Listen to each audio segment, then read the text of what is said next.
Oke, kembali lagi umumnya uang. Nah, Ya. uang kan, tapi Ya. sebenarnya yang dicari manusia bukan uangnya.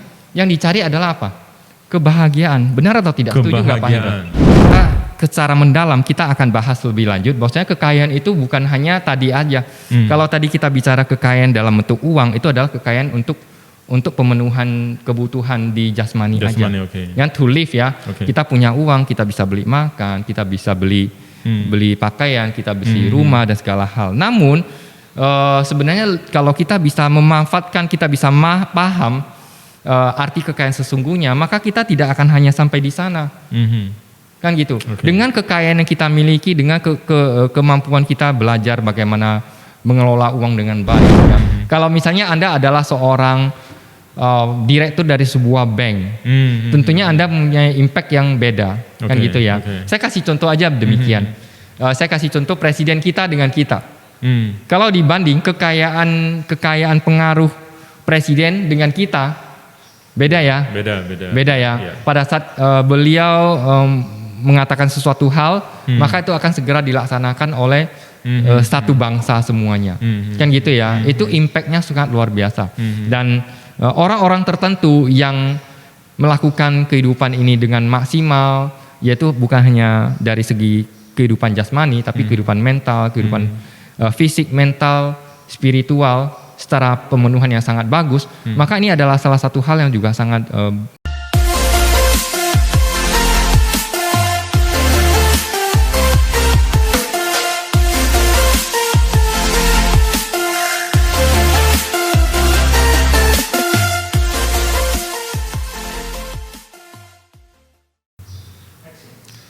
Baik semuanya, salam sejahtera buat teman-teman Mitra Mampu Mandiri.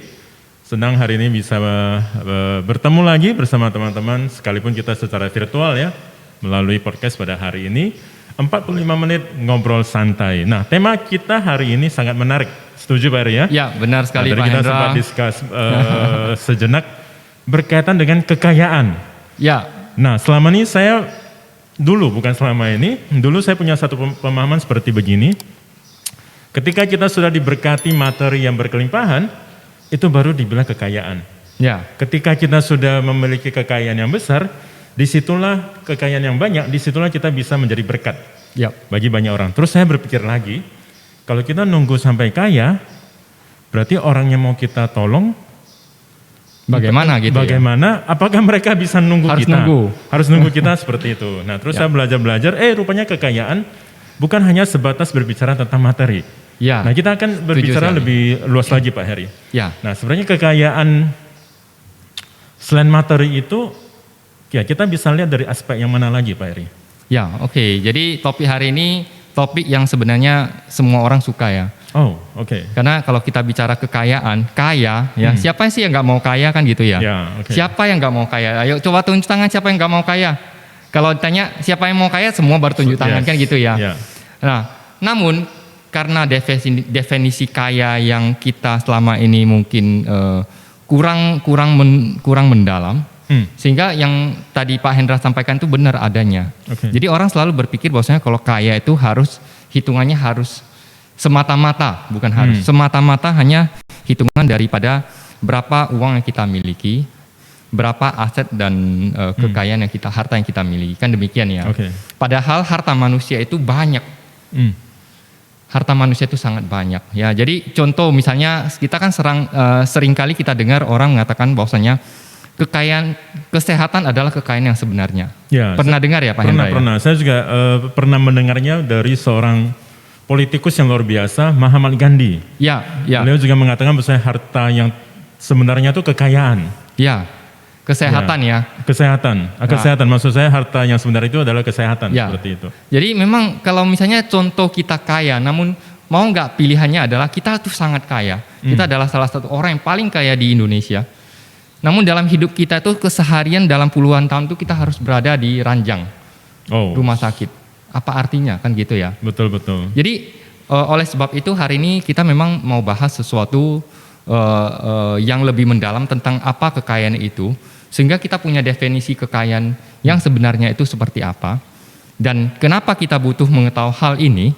Karena bagi sebagian orang ketika dia tidak mengetahui kekayaan yang sebenarnya, yang dia kejar itu juga, yang dia kerjakan itu juga tidak akan maksimal gitu dalam hidupnya. Dan ini ada berpengaruh, ada pengaruhnya dengan yang kita bicarakan tentang kecerdasan keuangan. Kecerdasan keuangan. Kecerdasan keuangan ada hubungannya, ada relationship-nya Berarti, semuanya. harta, kesehatan, Dan masih banyak lagi. dan yang lain lagi yang tadi yang Pak Heri sebutkan tadi barusan? Kecerdasan finansial. Kecerdasan finansial. Karena seseorang yang memiliki kecerdasan finansial, dia tidak hanya melihat finansial itu dari hanya sekedar kekayaan finansial itu hanya sekedar dari aset materi tadi ya. saja. Kenapa? Karena dia butuh aspek-aspek lain yang mendukung, sehingga apa yang dia bisa dapatkan, apa yang dia mau dia bisa dapatkan gitu.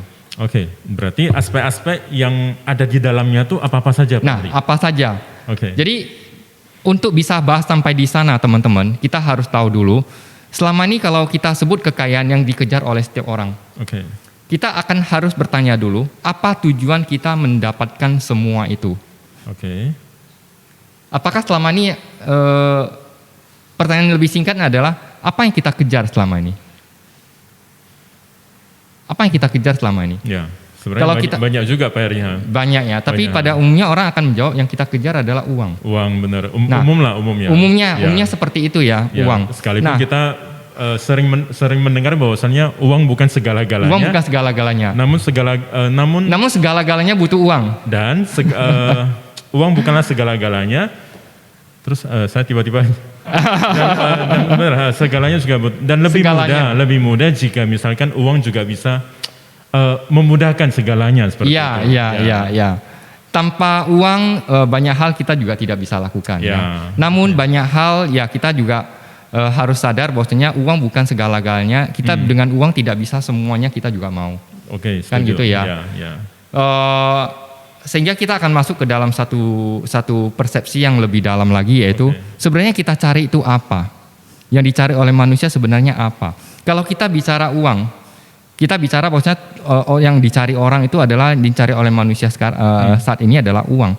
Maka gampangnya adalah kalau Anda sudah dapat uang, uangnya jangan dipakai. Karena Anda kan mau cari uang kan? Betul. Dapat uang ya disimpan gitu, dapat uang disimpan kan gitu. Ternyata kan bukan kan? Kita setelah kita mendapat uangnya mau diapain coba? Kan bukan itu, money is not the end. Uang bukan akhirnya gitu. Kita harus tahu akhirnya apa gitu. Nah, akhirnya adalah apa? Kita setelah kita dapat uang, kita akan menggunakan uang itu untuk beli makanan, pakaian, kebutuhan, dan untuk menghidupi keluarga kita, kan membantu orang-orang yang kita bisa bantu, kan gitu ya. Nah, jadi sebenarnya tujuan yang paling akhir itu bukan uang sendiri. Uang itu hanya kekayaan materi itu hanya sebagai apa? Sebagai jembatan, sebagai jembatan, sebagai fasilitas. Membuat kita mempermudah, tadi Pak Hendra ada bilang mempermudah kita untuk melakukan hal-hal lain. Kembali berarti ke tujuan lah yang mau kita capai tadi. Nah, pertanyaan adalah tujuannya apa gitu? Apa yang kita cari? Apa yang dicari oleh manusia sebenarnya? Kembali lagi umumnya uang. Uang kan, tapi sebenarnya yang dicari manusia bukan uangnya. Yang dicari adalah apa?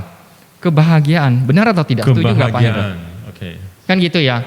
Nah, oleh sebab itu ketika kita bicara bahagia, maka saya akan ada satu buku yang sangat bagus ya. Ada satu buku yang sangat bagus yang dikarang oleh seorang pakar manajemen yang terkenal di dunia, yaitu Stephen R. Covey. Yang pernah menulis buku 7 Habits of Highly Effective People. Dan sebelum beliau itu meninggal, beliau sempat menuliskan sebuah buku yang disebut The 8 Habit.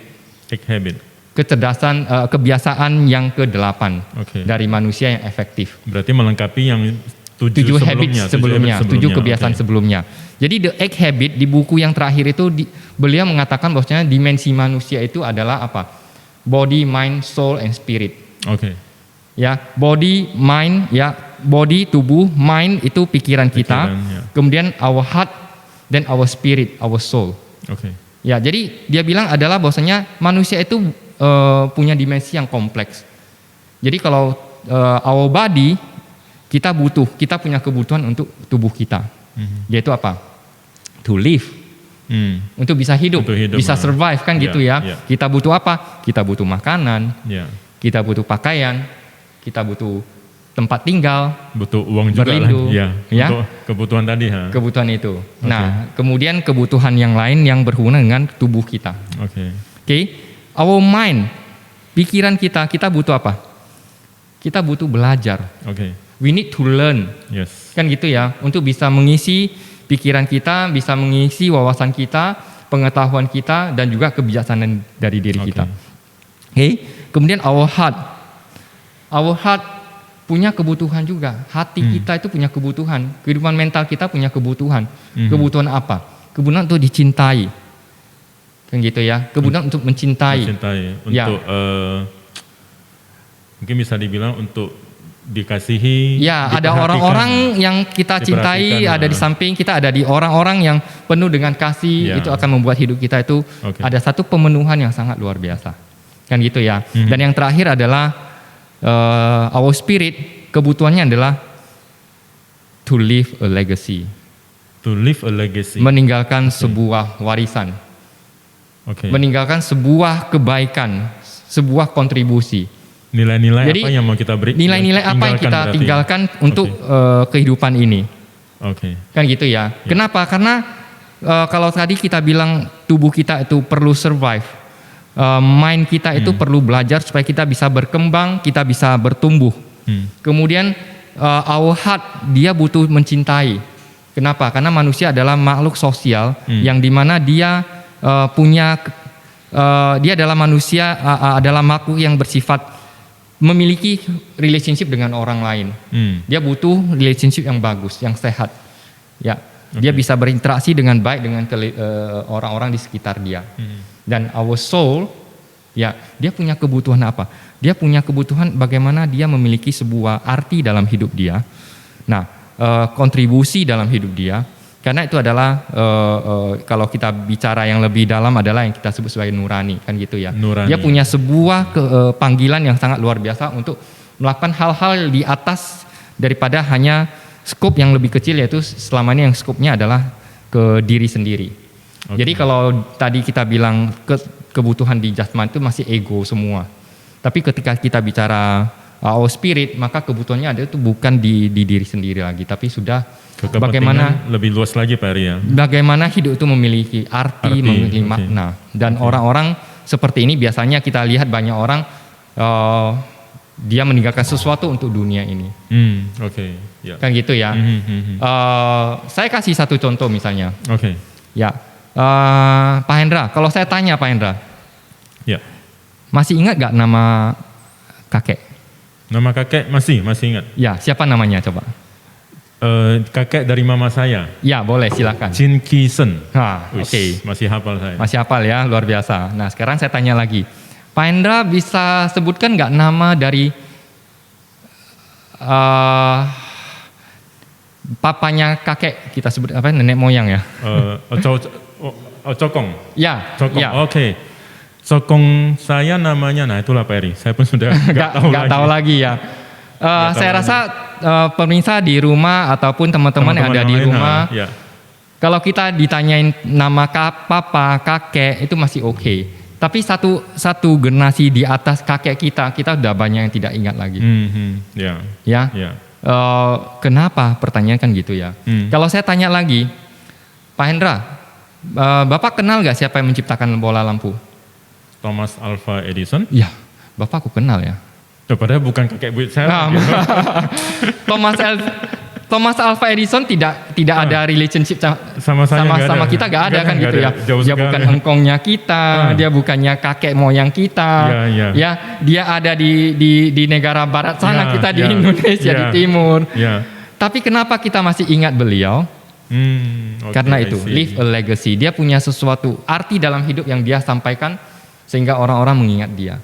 Berarti gambarannya kalau misalkan kita mau generasi di bawah kita ingat sama kita, berarti kita harus meninggalkan legacy. Kita harus lakukan sesuatu yang bisa memberikan dampak dalam kehidupan mereka itu apa gitu. Okay.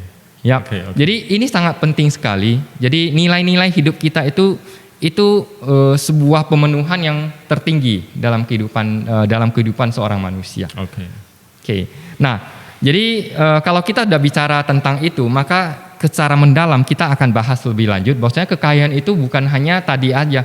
Kalau tadi kita bicara kekayaan dalam bentuk uang, itu adalah kekayaan untuk pemenuhan kebutuhan di jasmani aja.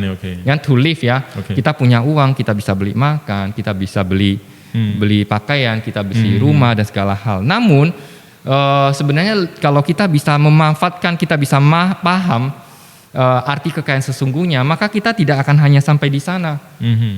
Kan gitu. Dengan kekayaan yang kita miliki, dengan kemampuan kita belajar bagaimana mengelola uang dengan baik yang kita pelajari selama ini, itu financial planning. Kita bisa mengelola uang dengan baik, kita bisa melakukan aset alokasi dengan baik, maka akhir-akhirnya tujuan terakhir dari pelajaran kita begitu panjang, salah satu yang kita perlu lakukan adalah bagaimana melakukan distribusi aset, perencanaan warisan dengan baik. Salah satunya adalah bagaimana uang-uang kita dapat, kekayaan kita dapat, harta yang kita miliki itu bukan hanya pada diri sendiri. Kita bisa melakukannya dengan baik, bagaimana supaya harta-harta yang kita miliki itu juga memiliki arti dalam kehidupan kita, membuat hidup kita memiliki arti. Mungkin kita bisa melakukan banyak hal ya. Saya rasa Pak Hendra juga tahu apa yang saya maksudkan. Kan gitu ya. Jadi teman-teman, kalau kita sudah bahas sampai di sana, tujuannya apa sih? Tujuannya adalah ketika kita belajar financial planning, kita punya sebuah guidance yang jelas. Kita tidak hanya semata-mata sebagai manusia mengejar uang tanpa ada satu gambaran jelas sebenarnya apa sih yang kita tuju. Dan kalau kita memiliki semua ini, maka ini akan menyempurnakan proses kita dalam melakukan perencanaan keuangan. Yang akhirnya adalah secara keseluruhan kita memiliki hidup yang lebih maksimal. Lebih maksimal. Berarti gambarannya tema kita yang hari ini berbahas tentang kekayaan. Bagaimana dari kekayaan kita guidance dengan financial planning, sehingga nantinya bisa memberikan yang lebih baik lagi, lebih banyak lagi. Kan gitu ya. Nah, mungkin saja ke legacy kita ataupun ke banyak orang lagi, Pak Eri ya. Karena kan memang saya pernah sebutkan bahwasanya dalam proses kita mengumpulkan uang, setiap kali uang yang kita dapat, kita harus berpikir uang ini tidak bisa kita habiskan langsung saat sekarang ini juga. Kita harus bisa melakukan cash flow management dengan baik. Cash flow management. Karena uang yang kita dapat hari ini punya jatah siapa aja, jatah kita di masa depan. Kan? Jatah keluarga kita, jatah siapa lagi, jatah orang-orang membutuhkan. Karena banyak sekali orang-orang lain yang membutuhkan bantuan kita kan gitu ya, para fakir miskin, yatim piatu dan orang-orang lain yang sangat membutuhkan, orang-orang yang misalnya sakit atau apa, itu ada jatahnya di sana. That's why kalau kita belajar financial planning dengan benar, maka kita tahu bagaimana kita mengelola uang dengan benar. Kita tidak menghabiskan uang itu dengan semena-mena.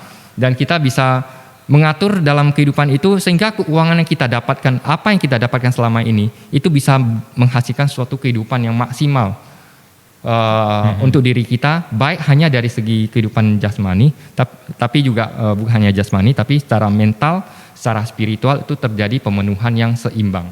Pemenuhan yang seimbang. Iya, benar sekali.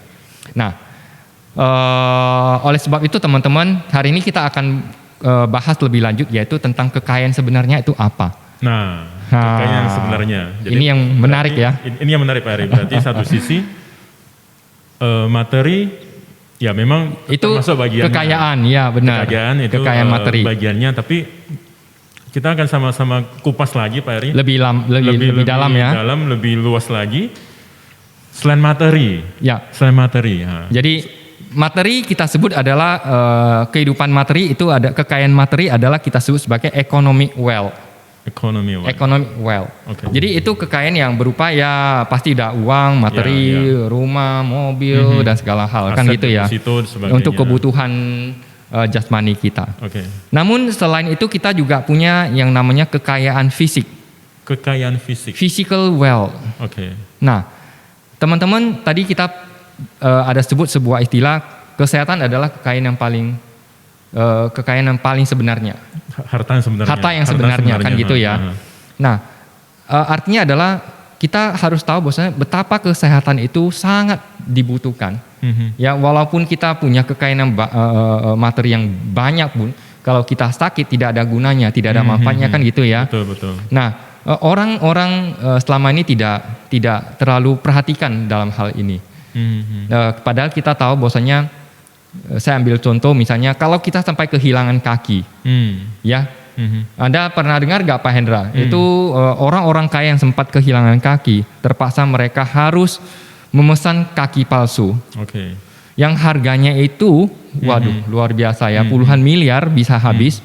Namun setelah dipasang pun tidak akan sesempurna kaki orang yang normal. Dia butuh adaptasi lagi. Butuh adaptasi dan tidak bisa sefleksibel orang yang punya kaki secara normal. Kan gitu ya. Nah, itu adalah salah satu contoh kekayaan yang sangat luar biasa, kesehatan fisik kita ini. Saya ambil contoh lagi mata. Mata. Kita setiap hari bangun, kita bisa membuka mata, melihat pohon, melihat pemandangan, melihat keluarga kita. Kita selalu lupa bahwasanya itu adalah sebuah anugerah yang sangat besar sekali. Itu adalah sebuah kekayaan yang sangat luar biasa sekali. Ya, setuju nggak Pak Hendra? Setuju Pak. Bagi orang yang buta, kekayaan terbesar adalah apa? Bisa melihat kembali. Bisa melihat. Jadi teman-teman, saat kita sadar hal itu, maka kita juga secara tidak langsung kita akan tahu bahwasanya ternyata kita juga butuh menjaga kekayaan tubuh kita ini. Kesehatan tubuh itu sangat penting.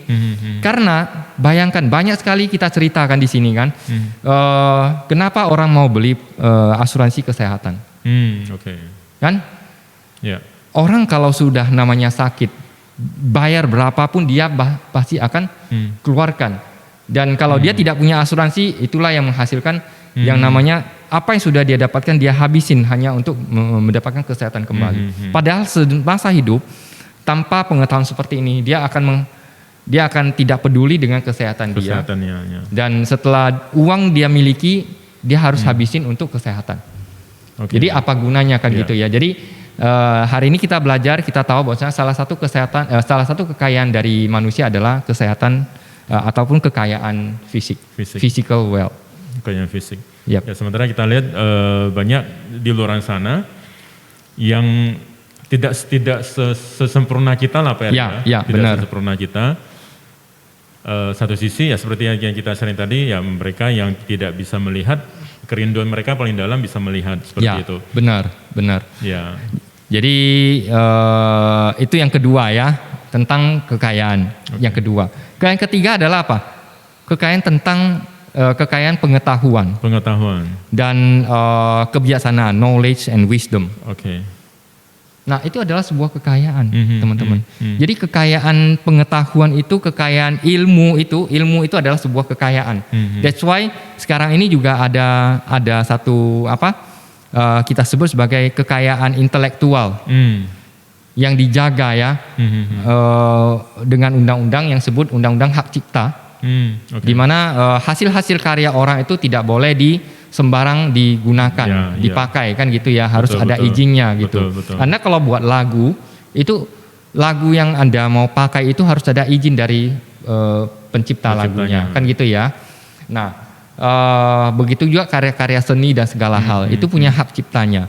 Dan kalau kita menciptakan sesuatu hal, misalnya ada ilmuwan yang menciptakan ada penemuan yang baru, maka itu kekayaan intelektual itu akan dipatenkan.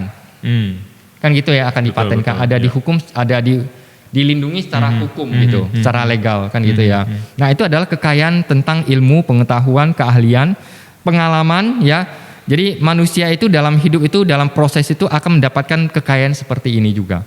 Jadi ini penting sekali ya. Karena apa? Karena tanpa adanya kecerdasan, keilmu ataupun kebijaksanaan, maka sekaya apapun itu tidak akan bisa bertahan lama. Dan artinya juga akan berbeda gitu. Kita bisa bayangkan ada orang yang, makanya banyak sekali kita selalu sampaikan bahwasanya kepada keturunan kita tidak hanya bisa menurunkan harta saja, tapi kita juga harus memberikan isi berupa ilmu, pengetahuan dan segala hal, sehingga suatu hari nanti pada saat kehidupan dia bisa mengelola kekayaan yang kita sudah sudah berikan. Kalau tidak, percuma. Itu juga akan habis. Betul.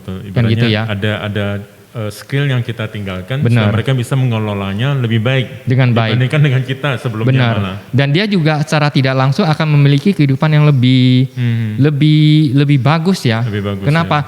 Karena orang yang tidak memiliki pengetahuan, kecerdasan tersebut dan juga tidak memiliki kebijaksanaan, maka uang yang dia miliki dia gunakan di tempat yang salah, bisa saja kan gitu ya. Betul, ya. Nah, betapa sayangnya bagi seorang orang tua yang setelah dia harus meninggalkan keluarganya dan anaknya tidak tahu menggunakan uang yang dia miliki, dia secara materi dia kaya, tapi dia tidak memiliki wisdom bagaimana menggunakan uang dengan benar, bagaimana mengelola uang dengan baik, maka semuanya juga akan percuma.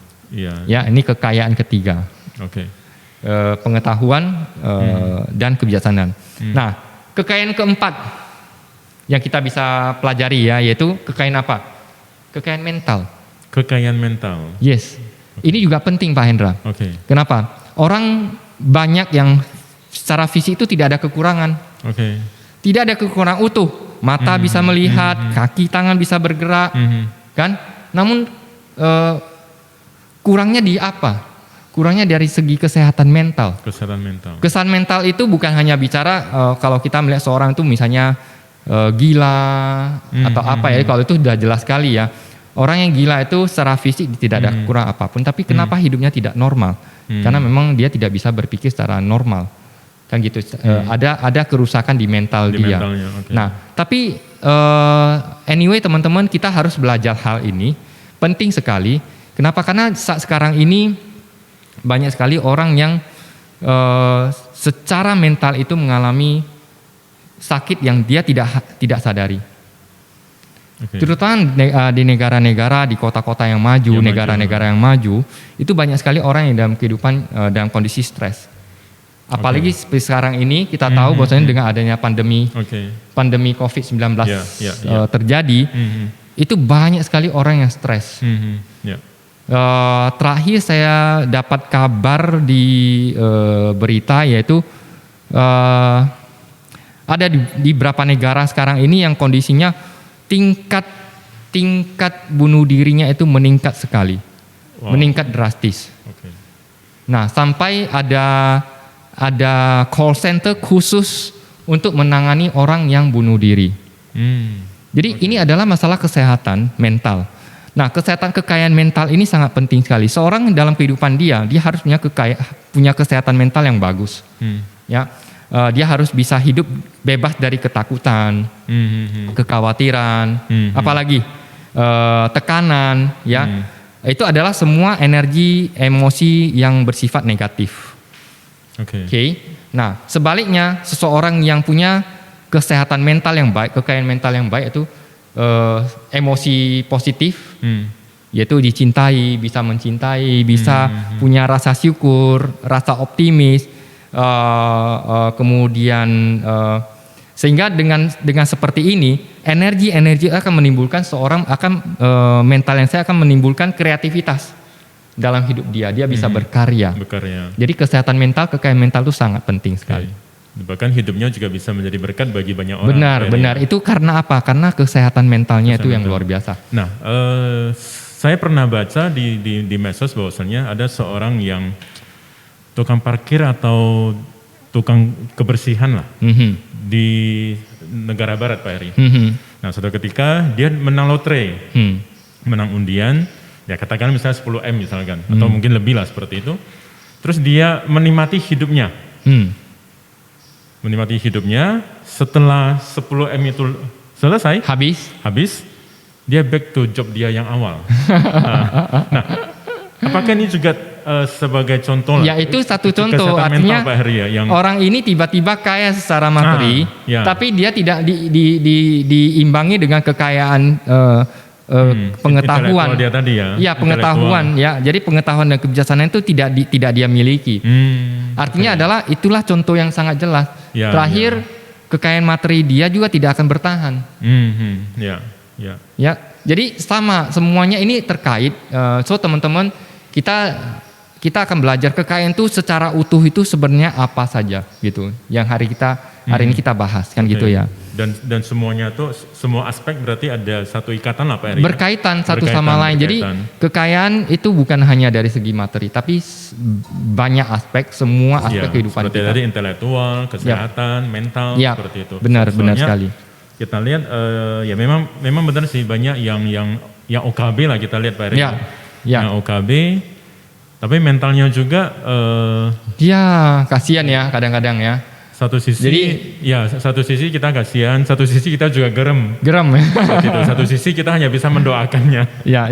Seperti itu. Nah kita lihat di medsos banyak yang OKB baru seperti itu. Nah apalagi baru-baru ini ada satu info bahwasannya di salah satu kompleks perumahan elit di kota Medan. Nah itu sempat viral. Nah karena ya backgroundnya sih mungkin kaya, nah mobil yang dipakai juga mobil mewah. Nah itu buat heboh di kompleks seperti itu. Nah berarti mungkin kesehatan mentalnya juga harus seimbang, pengetahuan, kebiasaan mental itu harus seimbang. Jadi jangan sering kita lihat ya, bawa mobil depan tuh yang bawa mobilnya mobil mewah. Namun di tengah jalan tiba-tiba buka kaca mobil, buang sampah. Okay. Waduh, kita udah langsung geleng kepala ya. Betul. Jadi ini tidak diimbangi ya, kekayaan ekonominya itu, dengan kekayaan materinya bagus, tapi kekayaan mentalnya itu kurang kan gitu ya. Seperti itu. Jadi tidak sampai di sana ya, kekayaan apa lagi? Nah, salah satu adalah kekayaan yang sebenarnya adalah kebutuhan manusia juga, yaitu kekayaan hubungan manusia, social wealth. Jadi ada orang yang dia punya teman banyak sekali. Jadi teman-teman, kalau kita sadar bahwasanya kita punya teman yang banyak, dimanapun ada teman, itu adalah satu kekayaan yang sangat luar biasa loh. Kehidupan kita itu terasa akan sangat bahagia. Dan lebih banyak warna Pak Eri. Iya. Bayangkan kalau kita itu kaya tapi hidupnya sendiri, gak ada yang kita kenal. Samping kiri kanan tetangga semua pada benci sama kita. Apa artinya hidup seperti itu kan gitu ya. Jadi kekayaan salah satunya adalah kekayaan sosial. Kekayaan sosial di mana kita memiliki orang-orang kita cintai, kita juga bisa mencurahkan cinta kasih kita kepada orang tersebut ya. Dan orang itu ada di sekitar kita. Semakin banyak, semakin besar lingkar sosial itu, maka kehidupan kita akan semakin bahagia juga. Dan orang-orang di sekitar kita juga bisa merasakan kebahagiaan itu sendiri Pak Eri yang kita pancarkan lah. Yang paling kecil kalau kita bisa rasakan itu adalah orang-orang yang sukses. Itu rata-rata adalah orang-orang yang memiliki hubungan keluarga yang sangat bagus. Jadi seorang yang sukses itu biasanya dari segi latar belakang keluarga itu memiliki kehidupan sosial, hubungan yang sangat bagus ya, di antara suami dengan istri, dengan anak-anak ya. Itu adalah sebuah kekayaan yang sangat luar biasa.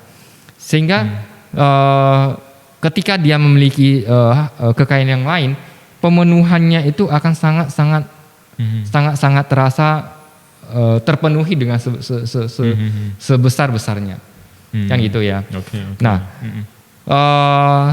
selanjutnya yaitu kita akan bahas yaitu kekayaan berikutnya adalah kekayaan pengaruh, impact wealth. Kekayaan pengaruh. Apa ini seperti hipnotis gitu Pak Eri? Bukan hipnotis. Bukan hipnotis. Itu adalah sebuah kekayaan yang bisa dimiliki oleh semua orang, tapi dengan skala tertentu. Yang tidak bisa dimiliki oleh semua orang? Bisa dimiliki oleh semua orang, tapi dalam skala dan batas tertentu. Batas tertentu maksudnya dalam konteks bagaimana dia memberikan tanggung jawab dan profesi kita itu juga bisa terjadi kan gitu ya. Kalau misalnya Anda adalah seorang direktur dari sebuah bank, tentunya Anda mempunyai impact yang beda kan gitu ya. Saya kasih contoh aja demikian. Saya kasih contoh presiden kita dengan kita. Kalau dibanding kekayaan pengaruh presiden dengan kita, beda ya. Beda ya. Pada saat beliau mengatakan sesuatu hal, maka itu akan segera dilaksanakan oleh satu bangsa semuanya. Kan gitu ya. Itu impactnya sangat luar biasa. Dan orang-orang tertentu yang melakukan kehidupan ini dengan maksimal, yaitu bukan hanya dari segi kehidupan jasmani, tapi kehidupan mental, kehidupan fisik, mental, spiritual, secara pemenuhan yang sangat bagus, maka ini adalah salah satu hal yang juga sangat akan dia dapatkan, kekayaan seperti ini. Misalnya apa? Kita lihat para imam, para ulama kan, juga para pendeta kan gitu ya. Nah, karena selama ini dia begitu banyak melayani orang, sehingga pengaruh dari kekayaan impact dia itu, impact wealth-nya itu juga jadi sangat tinggi.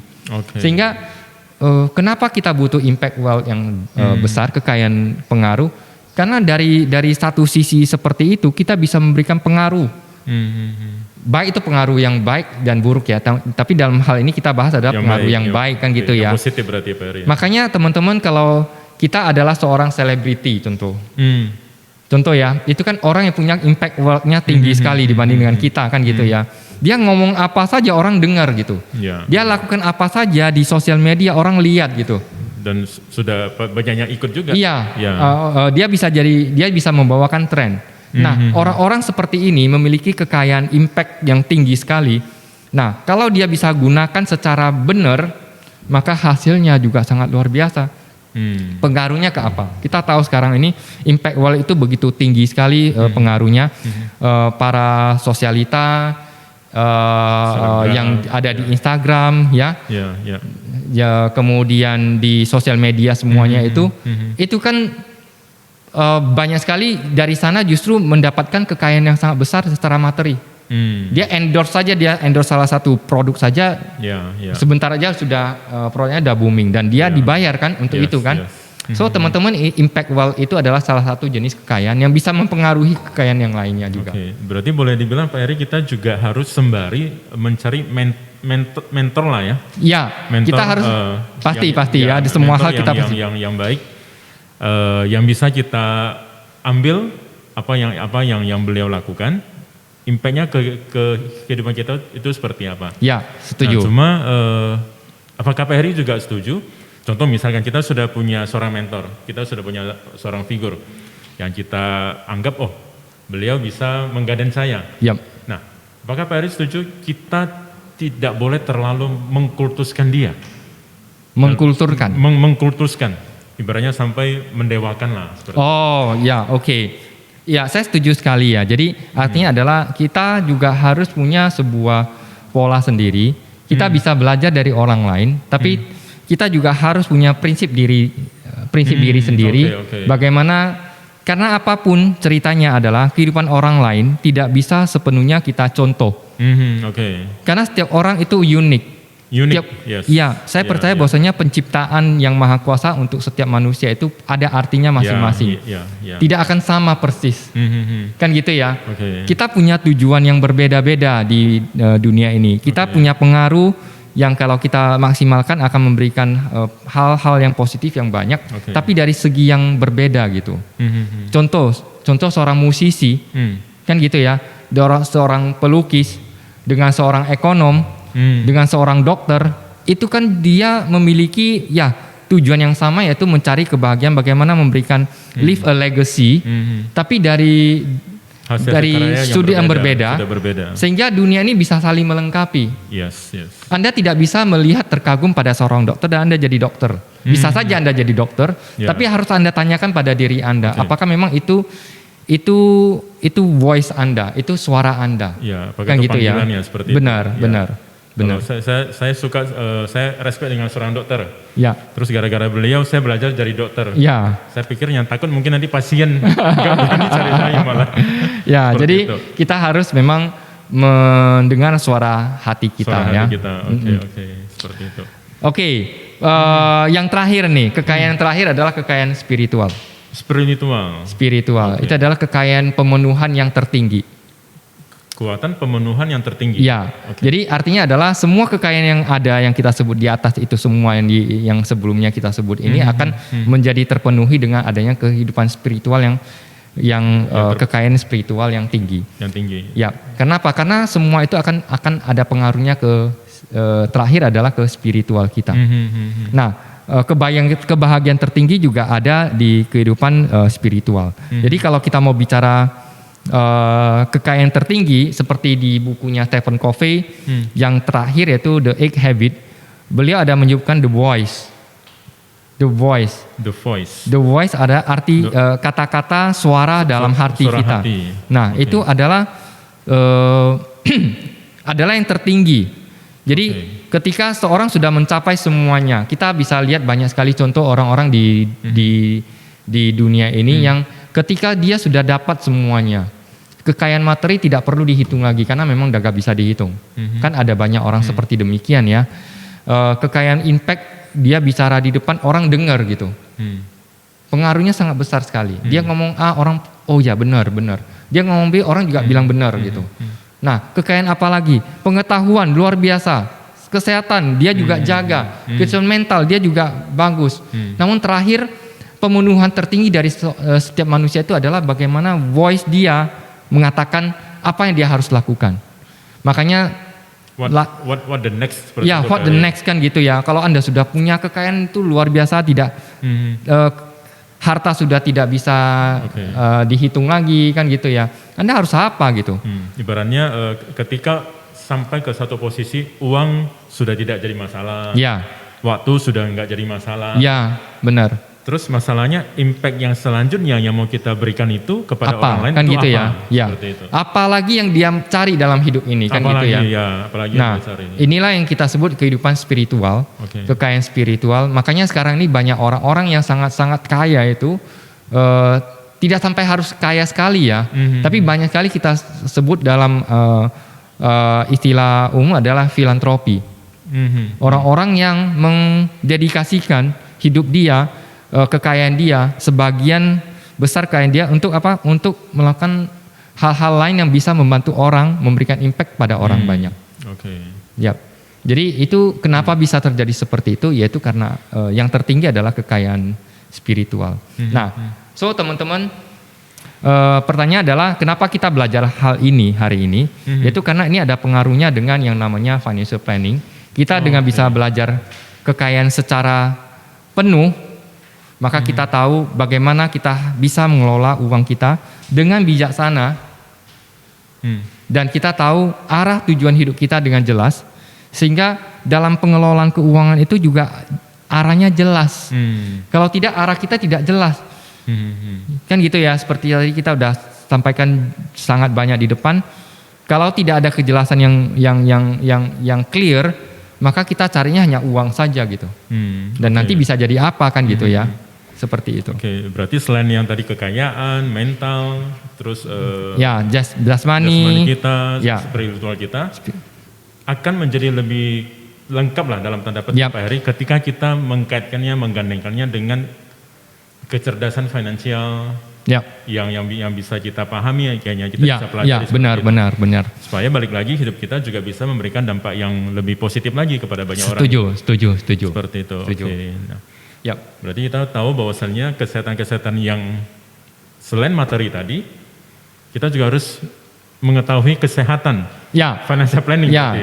Jadi kekayaan manusia itu kalau kita sudah belajar begitu banyak kekayaan, maka pertama kita tidak akan lagi sembarang menganggap remeh diri sendiri. Kalau kita ditanya, Pak Hendra, Anda kaya enggak? Jawabannya adalah ya relatif. Kaya.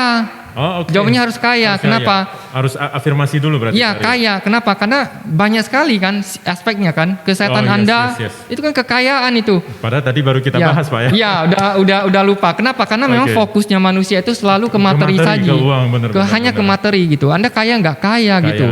Anda dibandingkan orang yang jauh-jauh beratus kali lipat lebih kaya dari Anda, tapi dia tidur di ranjang. Banding dengan Anda merasa Anda mau jadi siapa coba? Iya, benar. Kan gitu ya. Saya jadi ingat ada sebuah cerita, ada seorang yang kaya sekali, Pak Heri. Ketika dokter mengatakan bahwasanya sisa waktu dia tuh sudah tinggal beberapa saat, dia bilang gini sama dokternya, dokter, saya boleh nggak beli waktu lebih lama 30 menit lagi dengan kekayaan yang saya miliki. Nah, berarti dia menukarkan ini, saya ngomong sama mereka. Betapapun besar uangnya, pokoknya kamu bisa sambung nyawa saya 30 menit lagi. 30 menit saya pun mau bayar. Saya bayar gitu. Wow. Jadi ketika kita tahu seperti itu, maka kekayaan itu sangat besar sekali. luas, sangat luas sekali aspeknya. Jadi kita tidak lagi pernah minder. Ya, kita tidak pernah lagi minder. Kita kaya nggak kaya? Kaya, oke. Kita kaya, banyak kekayaan kita, bukan hanya masalah materi. Oke. Kan gitu ya. Iya. Dan dengan kekayaan seperti ini, kekayaan mental, kekayaan spiritual, kekayaan yang lain-lainnya, maka hidup kita itu jauh lebih jelas. Dalam proses kita melakukan financial planning pun kita akan menjadi lebih jelas. Lebih jelas, lebih maksimal lah berarti ya Pak Heri ya, lebih maksimal. Setuju. Lebih maksimal seperti itu. Wow, menarik sekali Pak Heri. Ya. Hari ini saya belajar banyak sekali, teman-teman yang mengikuti podcast kita pada hari ini juga kami yakin teman-teman juga belajar banyak hal ya teman-teman ya. Yep. Juga belajar banyak hal ya, jadi kekayaan kembali lagi bukan semata-mata tentang materi, mobilnya mobil apa, ya. tasnya merek apa, rumahnya sebesar apa dan seperti itu. Di luar itu masih banyak lagi berarti, masih banyak lagi yang bisa kita kaitkan arti kekayaan yang sesungguhnya. Nah, tapi apapun itu, jika kita mengkaitkannya dengan financial planning yang baik Pak Heri, itu akan jauh lebih maksimal lagi. Jauh lebih memberikan impact kepada banyak orang lagi. Setuju. Seperti itu Pak Heri. Terima kasih Pak Heri. Thank you Pak Hendra. Ya, atas sharing-sharing kita pada hari ini. Ya, semoga nanti next kita bisa sama-sama lagi bahas lagi di sesi-sesi yang lebih menarik lagi teman-teman. Oke.